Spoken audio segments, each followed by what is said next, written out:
ఇలా నేను అడుగుతుండే ఇలా రేవంత్ రెడ్డి గారి ప్రభుత్వాన్ని కాంగ్రెస్ ఎగ్జాంపుల్ చెప్తాను. కాంగ్రెస్ పార్టీకి సంబంధించి ఖమ్మం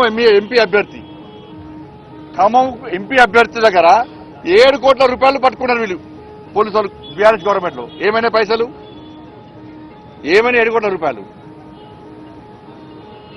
ఇట్లా చాలా మంది కాంగ్రెస్ పార్టీ నాయకుల దగ్గర 100 కోట్ల రూపాయలు వల్ల మీరు సీజ్ చేసి పట్టుకున్నారు. ఏమైనా పైసలని, ఏ అకౌంట్లో పైసలని, ఏడికైనా ఎవరి చేతి పుట్టినాయి అంటే కేసీఆర్ గారు కేసీఆర్ కొడుకు దగ్గరికి పోయినాయి. ఎవరు చిరుచుకపోయి ఇదే ప్రభాకర్ రావు రాధాకిషన్ రావు పైసలు ఇచ్చారు. ఇవాళ 20 కోట్లు దొరికితే టీవీలో బ్రేకింగ్ వస్తుంది. 20 కోట్లు దొరికినాయి అని లీకేజ్ వీలేస్తారు. నెక్స్ట్ కేసీఆర్ కొడుకు ఫోన్ చేసే వెంటనే ఆ 20 కోట్లు 2 కోట్లు అవుతాయి. ఆ 20 కోట్లు 2 కోట్లు అయితే 18 కోట్లు దొబ్బిపోతారు. ఈ 2 కోట్లు రికార్డు చూపెడతారు. ఇన్ని వేల కోట్ల రూపాయలు ఇవాళ అక్రమాలు జరిగినప్పుడు దీని మీద రేవంత్ రెడ్డి గారి సర్కారు చర్యలు తీసుకునే అవకాశం ఉందా? తీసుకోదు. మరి ఈడీకి లేఖ రాస్తలేరు. ఈడీకి లెటర్ రాస్తే ఇవన్నీ దీని విచారణ జరుపుతారు కదా. ఫైనాన్స్ ట్రాన్సాక్షన్ జరిగింది కదా, వేల కోట్ల రూపాయలు ఇవాళ చేతులు మారినాయి కదా అక్రమంగా. ఇవాళ నేను అడుగుతున్న సిట్ అధికారులు చాలా మంచి ఆఫీసర్లు. ఈ ఇద్దరి అధికారుల మీద మాకు ఏం వ్యతిరేకత లేదు. ఇద్దరు చాలా నిజాయితీ గల ఆఫీసర్లు, మంచి పేరుంది.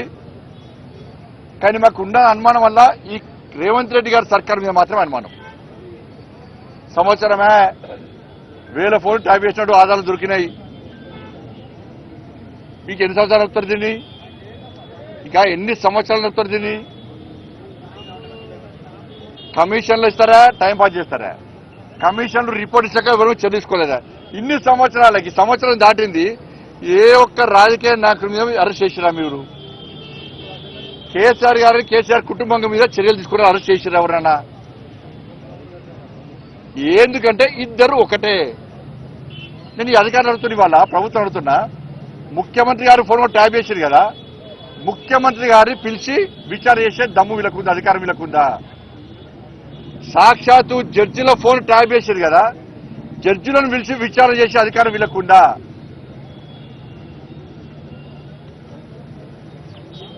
మరి ఏం ఎట్లా విచారణ చేయాలి?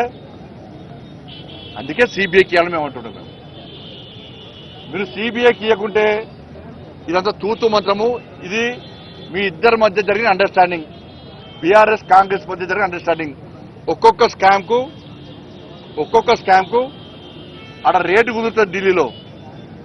ఫస్ట్ ఫామ్ హౌస్ కేసు ఇన్ని కోట్లు తీసుకుపోయి ఢిల్లీలో మూటల్లో పెడుతున్నారు. పోర్ట్ ట్రాఫిక్ కేసు ఢిల్లీలో మూటల్లో పెడుతున్నారు. కాళేశ్వరం కేసు మూటల పేపుతున్నారు. డ్రగ్స్ కేసు మూటల పేపుతున్నారు. ఈడ విచారణ చేస్తా అని చెప్పి ఈడంటున్నారు. కమిషన్లు వేస్తున్నారు. ఈ విచారణ పూర్తి కాకముందే కేసీఆర్ సార్ ఎవరు గెలవాలి, ఎక్కడ గెలవాలో కలుస్తున్నాడు. ఢిల్లీలో కాంగ్రెస్ పార్టీ నాయకులను 100 కోట్ల రూపాయలు మూటల పేపుతున్నారు. కాళేశ్వరం కేసీఆర్ కుటుంబానికి ఏ విధంగా ఏటీఎంగా మారిందో, ఈ కేసీఆర్ కుటుంబం చేసిన అవినీతి, కాంగ్రెస్ పార్టీ ప్రభుత్వం వేస్తున్న కమిషన్లు అన్ని కూడా ఇలా కాంగ్రెస్ పార్టీకి ఢిల్లీ నాయకత్వానికి ఒక ఏటీఎం లెక్క మారినాయి.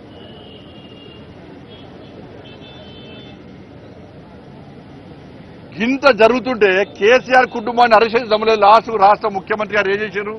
క్లీన్ చీట్ ఇచ్చేసి ఇవాళ మేము కేసీఆర్ ఏం చేయం.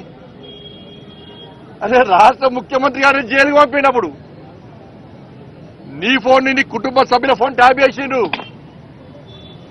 ఎవరు చేసిండు? కేసీఆర్ చేసిండు. కేసీఆర్ కొడుకు చేసిండు. అటువంటి కేసీఆర్ కు క్లీన్ చీట్ ఇచ్చిండు రాష్ట్ర ముఖ్యమంత్రి. అంటే అండర్స్టాండింగ్ చేసుకోండి. కేసీఆర్ ఏం చెప్తే రేవంత్ రెడ్డి గారు గదే చెప్తాడు. కేసీఆర్ గారు ఏం మాట్లాడమంటే రేవంత్ రెడ్డి గారు గదే మాట్లాడతారు. కేసీఆర్ గారి అభిప్రాయం ఏందో రేవంత్ రెడ్డి గారు గదే అభిప్రాయాన్ని బయట చెప్తాడు. వాళ్ళ కేసీఆర్ గారి మీద చర్యలు తీసుకోమని చెప్పి సాక్షాత్తు రాష్ట్ర ముఖ్యమంత్రి గారు క్లీన్ చీట్ ఇచ్చేసిండు. ఎవరు ముఖ్యమంత్రి గారు చెప్తాను నేను. మీకు ఎవరిచ్చిన అధికారం అరెస్ట్ చేయని చెప్పడానికి? రాష్ట్ర ముఖ్యమంత్రి ఎవరు చెప్తే పోలీసు వాళ్ళు చెప్పి కోర్టు చెప్పాలి. అరెస్ట్ చేయాలన్నా వద్దా అనేది ముఖ్యమంత్రి అధికారం ఉందా? అంటే ఇప్పుడు ఏమైంది? అలా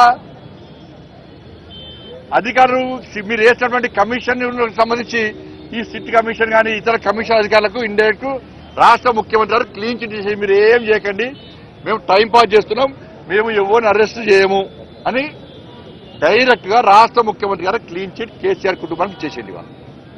ఇక మరి ఎందుకు ఈ కమిషన్లు ఎందుకు, ఈ విచారణలు ఎందుకు, ఈ టైం పాస్ పాలిటిక్స్ ఎందుకు? తెలంగాణ సమాజం పిచ్చోళ్ళు అయింది మేము తెలంగాణ సమాజం.